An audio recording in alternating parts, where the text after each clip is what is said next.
Et comme tous les vendredis, on termine cette émission avec notre rendez-vous dans l'espace et Cécilia. Bonjour Cécilia. Bonjour Delphine. Cette semaine, vous nous emmenez à nouveau sur la planète Mars. Oui, parce que là-haut, l'hélicoptère Ingenuity a battu tous les records. C'est le tout premier engin à avoir survolé la surface d'une autre planète que la nôtre, la surface de la planète Mars évidemment.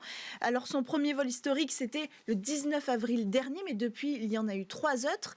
Et le dernier, lors de son dernier vol vendredi dernier, il a parcouru une distance aller-retour d'environ 266 mètres et il a atteint la vitesse record de presque 13 km, c'est ce que vous voyez sur les images, pendant 2 minutes de vol. En fait, il a pulvérisé ses performances parce que pour le tout premier vol, par exemple, ça n'avait duré que 30 secondes à seulement 3 mètres de hauteur et puis pour un vol stationnaire. Donc la différence, c'est énorme. Alors, grâce à ce premier vol record, ce dernier vol record, ça a fait basculer la mission de l'hélicoptère. Parce qu'à l'origine, s'il est sur Mars, c'est d'abord avec l'objectif d'être un démonstrateur technologique, avec 2 objectifs simples. Le premier, c'est de montrer, de prouver qu'on est capable de faire voler un engin sur une autre planète que la nôtre. Et le deuxième objectif, c'est de montrer qu'on peut récupérer les informations de ce vol. C'est très important, qu'on peut communiquer avec cet appareil. Il n'a pas vocation à conduire d'expériences scientifiques comme les rovers qui sont sur la planète Mars. Mais face à de tels résultats, évidemment, la NASA a décidé, et c'est la bonne nouvelle de la semaine, de prolonger la mission d'Ingenuity de 30 jours. Alors rappelez-nous déjà comment Ingenuity est arrivé sur Mars. Alors cet hélicoptère, il est arrivé sur Mars grâce à Persévérance, vous le savez. Le 18 avril dernier, on a même fait une émission spéciale sur ce plateau.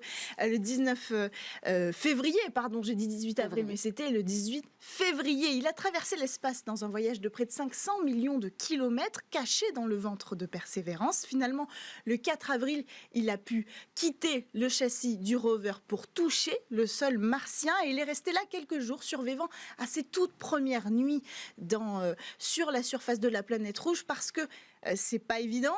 En moyenne, à cette époque-là, c'est moins 90 degrés Celsius. Et puis ensuite, quelques jours plus tard, il a pu, après les premières vérifications, se lancer sur la surface. Alors justement, expliquons ce qui relève de l'exploit technologique. En fait, le plus gros défi, c'est l'atmosphère de la planète rouge, parce qu'elle n'est pas du tout la même que sur Terre. Elle est considérablement plus fine que la nôtre. Elle représente moins de 1% de la densité de l'atmosphère terrestre, donc il est beaucoup plus difficile de s'élever dans les airs sur la planète Mars. Il fallait donc un robot qui soit à la fois léger et puissant. Résultat, il fait seulement 1,8 kg. Et pour décoller dans l'atmosphère ténue, il est équipé de pales en fibre de carbone de quand même 1,2 mètre d'envergure qui tourne à 2400 tours minute. C'est l'équivalent du rotor principal d'un hélicoptère ici sur Terre, donc il n'a pas le même gabarit. Donc, petit poids, grande puissance. Et puis, il y a un autre défi sur la planète rouge, c'est qu'on ne peut pas guider le robot en temps réel. Ce n'est pas possible. Il doit décoller, voler et atterrir de façon autonome avec un minimum d'instructions envoyées à l'avance par les ingénieurs de la NASA. Alors, il y a ces 2 caméras, l'une pointée vers le sol, l'une pointée en avant, qui vont enregistrer le parcours pour envoyer ensuite les images en plus des données aux ingénieurs. C'est pour ça que le transfert d'informations devait absolument être réussi pour que toute la mission soit réussie. Et comment communique-t-il ? Alors, il est équipé d'un système radio embarqué, évidemment, et ce système, il reçoit les commandes et il transmet les images. Mais ce qui est très important à comprendre, c'est que sans le rover Persévérance, Ingenuity ne peut pas communiquer. Il envoie toutes ces informations au rover Persévérance qui a lui-même une antenne sur la surface du robot. Donc ensuite, c'est le rover Persévérance qui, via la sonde MRO qui tourne en orbite autour de la planète Mars, va ensuite envoyer à la Terre. Donc il y a 2 intermédiaires. Tout ça se passe grâce au rover. Et alors, d'un point de vue énergie, comment est-ce qu'il fonctionne ? Avec l'énergie solaire, l'appareil est petit, donc c'est une vraie contrainte parce qu'il fait tout au plus 50 cm d'envergure, c'est un cube. Donc les batteries aussi sont petites, elles pèsent seulement 273 grammes. C'est l'équivalent, elles font une capacité de 36 Wh, c'est l'équivalent de 3 batteries de smartphone aujourd'hui, donc c'est vraiment très peu, et surtout qu'avec tout ça, elles doivent charger tous les appareils qui composent Ingenuity, c'est-à-dire le processeur, le capteur, le système de communication, la centrale à inertie, l'altimètre, les caméras et bien sûr le système de propulsion pour décoller quand même sur la planète Mars.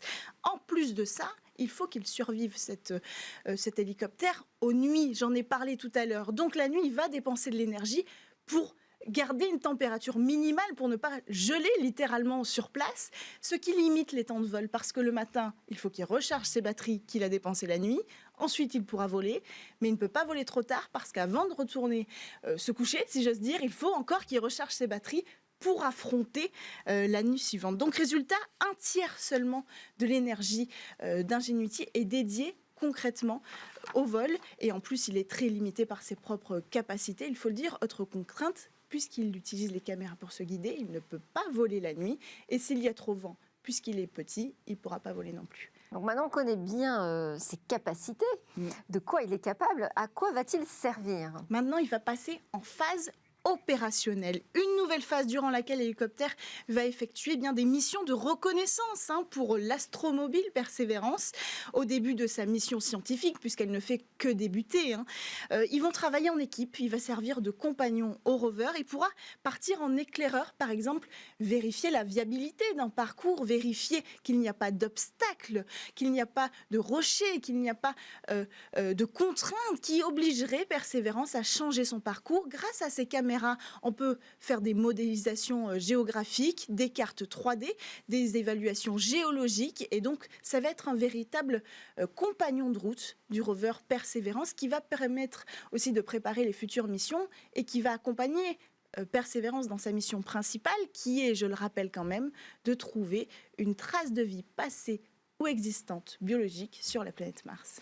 Merci beaucoup Cécilia Sévry, merci à tous de nous avoir suivis. J'espère que vous avez apprécié toute cette semaine de découverte et de réflexion autour du numérique. Je pense que Rachel Delacour a adoré cette chronique et on a parlé de cette hostilité de l'espace et donc elle travaille aujourd'hui sur la planète. Allez, on se retrouve lundi pour de nouvelles discussions sur la tech. En attendant, je vous souhaite un excellent week-end.